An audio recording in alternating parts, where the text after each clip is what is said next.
பெண்கள் சுத்தம் இல்லை, தொழுகையை விடுற காலம், நோன்பை விட வேண்டும், ஆனால் நோன்பாளியை போல் இருக்க வேண்டும்.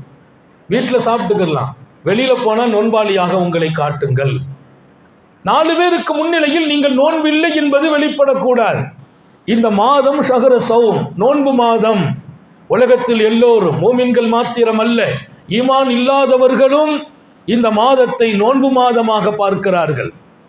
மூமின்கள் பகலிலே வந்து சாப்பிட மாட்டார்கள், பருக மாட்டார்கள் என்று விளங்கி இருக்கிறார்கள். நீங்கள் எனக்கு விதிவிலக்கு என்று சொல்லி வீதியிலே நின்றால், பருகினால், ஏதேனும் சர்பத்தை குடிப்பீர்களேயானால் அவர்களின் பார்வையில் மூமின்களே இந்த மாதத்தை கண்ணியப்படுத்தவில்லையே என்ற பொருள் வந்துவிடும். நோன்பு மாதம், நீங்கள் வெளியில் உங்களுக்கு நோன்பை விடுகிற அனுமதி இருந்தாலும் நோன்பாளியாக இருக்க வேண்டும்.